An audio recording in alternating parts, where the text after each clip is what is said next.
मैं डॉक्टर सुशील कुमार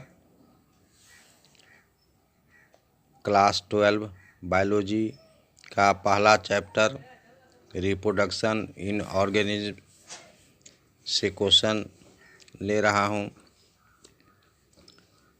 इसमें जो क्वेश्चन है,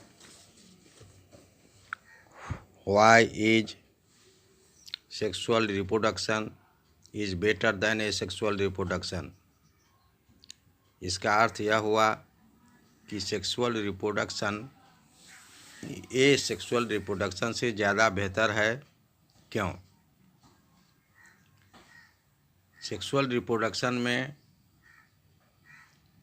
पेरेंट्स जो होते हैं मेल और फीमेल दोनों होते हैं, और ए सेक्सुअल रिप्रोडक्शन में जो पेरेंट होते हैं वो सिंगल होते हैं, एक ही होते हैं। जैसे एक गुलाब का पेड़ है, उसके डाल को काट करके हम दूसरा गुलाब का पौधा प्राप्त कर लेते हैं। यहाँ देख रहे हैं कि सिंगल पेरेंट ही है, लेकिन ह्यूमन के केस में मेल और फीमेल दो पेरेंट्स होते हैं। तो उसके आधार पर यह देखना है कि सेक्सुअल रिप्रोडक्शन क्यों बेहतर होता है ये सेक्सुअल रिप्रोडक्शन के तुलना में। तो आंसर है sexual reproduction is better than a sexual reproduction because क्या क्या कारण है। पहला, flow of genes in population. Gene का जो बहाव है वो पॉपुलेशन में एक पीढ़ी से दूसरी पीढ़ी में फिर पूरी जनसंख्या में चला जाता है। ये जीन क्या है उसको थोड़ा सा देख लें कि जीन जो है वह क्रोमोसोम में लगे होते हैं और यह कैरेक्टर को दर्शाता है। एक पीढ़ी से दूसरे पीढ़ी में जो कैरेक्टर जाता है, गुण जाता है, उसको दर्शाता है जीन। तो पहला है flow of genes in population. यह जीन जो है वो सेगमेंट ऑफ डीएनए है, यानी कि डीएनए का खंड है। Gene is a basic unit of heredity. यह हेरिडिटी का आधारभूत इकाई होता है, और इसी जीन को पहले मेंडल द्वारा फैक्टर कहा गया। तो जीन के सहारे ये कैरेक्टर पीढ़ी दर पीढ़ी चला जाता है। दूसरा है मिक्सिंग ऑफ जीन्स। जीन का मिक्सिंग होता है, क्योंकि मेल का जो जीन है और फीमेल का जो जीन है वो दोनों मिक्स होता है जब जाइगोट का निर्माण होता है उस समय। तो इससे भी कैरेक्टर में परिवर्तन आता है। तीसरा है वेरिएशन। वेरिएशंस का मतलब होता है भिन्नता, विविधता।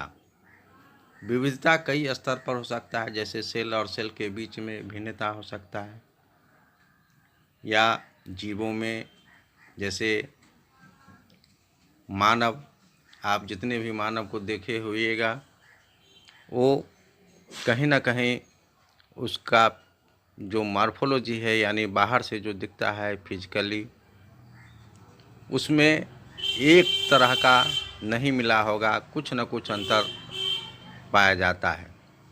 तो इसको हम वेरिएशंस कह सकते हैं। चौथा है इवोल्यूशन। इवोल्यूशन जैसे मनुष्य का विकास कैसे हुआ। आदि मानव था बहुत पहले, मिलियंस ईयर्स पहले, जो मनुष्य का आकृति था वो उस समय की अपेक्षा अभी काफ़ी परिवर्तन हो गया है, और यह इवोल्यूशन कम समय में नहीं होता है। हजारों लाखों वर्षों के बाद थोड़ा सा परिवर्तन होता है, तो उसको इवोल्यूशन कहेंगे। Caring of young ones. पांचवा है केयरिंग ऑफ यंग वंस। इसमें यंग वंस ध्यान रखेंगे, जब जंतु का नवजात शिशु होता है उसको यंग वंस कहते हैं। तो यंग वंस का देखभाल हम कैसे करते हैं उसके संदर्भ में है कि सेक्सुअल रिप्रोडक्शन में यंग वंस का देखभाल ज़्यादा बेहतर ढंग से हो पाता है। जैसे उसका भोजन सर्च करने का तरीका सीख लेता है बच्चा, चिड़िया में उड़ने का तरीका सीख लेता है। तो इसको केयरिंग ऑफ यंग वंस के अधीन रखेंगे।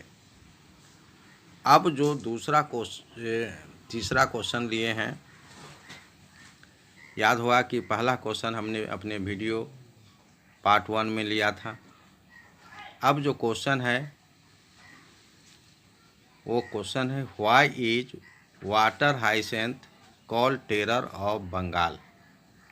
वाटर हाइसेंथ जिसको हम लोग जलकुंभी कहते हैं, उसको टेरर ऑफ बंगाल क्यों कहा जाता है। टेरर का मतलब होता है भयावह रूप। तो इसका आंसर देखें, water hyacinth is called terror of Bengal because it was first introduced in the water bodies of Bengal for its beautiful flowers and leaves. Water hyacinth जलकुंभी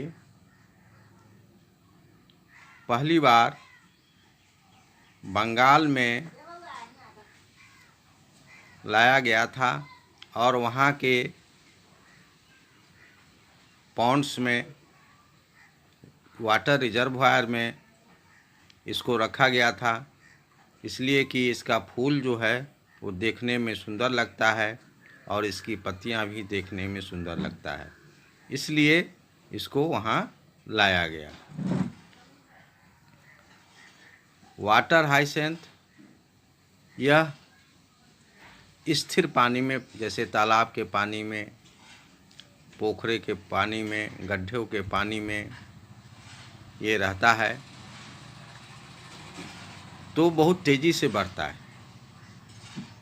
अगला पंक्ति देखें, water hyacinth is powerful in utilising and consuming aquatic nutrients, oxygen, solar energy etc।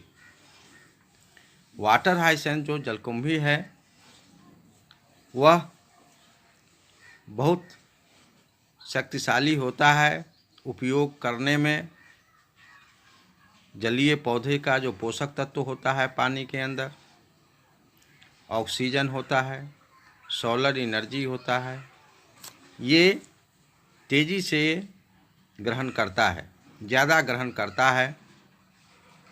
तो पानी के अंदर जो पोषक तत्व होते हैं वो ले लेता है वाटर हाइसेंथ जलकुंभी, ऑक्सीजन का उपयोग कर लेता है, सूरज के एनर्जी का लगभग 100% भाग ग्रहण कर लेता है। इसके कारण क्या होता है उसको देखें, it causes unavailability of these things in water. और इसके कारण क्या होता है कि पोषक तत्व, ऑक्सीजन इत्यादि की कमी पानी के अंदर हो जाता है, क्योंकि यह पानी के सतह पर रहता है और पूरे तालाब को भर देता है, काफ़ी कम समय में पूरे तालाब को भर देता है। तो it's fast and dense growth kills other plants and aquatic animals. तो इसका तेज़ी से विकास होता है, ये काफ़ी घना होता है, जिसके कारण तालाब या पॉन्ड्स या जिस वाटर बॉडीज में ये वाटर हाइसेंथ फैला हुआ होता है उसमें जो दूसरे प्लांट होते हैं उसको ये नुकसान पहुंचाते हैं, उसको नष्ट कर डालते हैं। दूसरे जो जलीय जीव होते हैं, जलीय जीव में बहुत सारे जीव हो सकते हैं, जिसमें प्रमुख रूप से फिश होता है, स्नेल होता है, और भी जीव हो सकते हैं जो जल में रहते हैं। तो उसको नुकसान पहुंचाते हैं और वो नष्ट होने लगते हैं। खास करके जो एक्वेटिक एनिमल्स हैं उसमें प्रमुख रूप से फिश जो की विशेषता होती है। तो फिश भी जो पानी में प्रेजेंट होता है वो मरने लगती है। तो इस तरह से दूसरे प्लांट और एनिमल्स को ये पूरी तरह नष्ट करने में सक्षम हो जाते हैं और इसीलिए इसको टेरर ऑफ बंगाल कहा गया है, क्योंकि बंगाल से ही शुरुआत हुई थी। अब इस वीडियो को यहीं पर समाप्त करते हैं और हमारे चैनल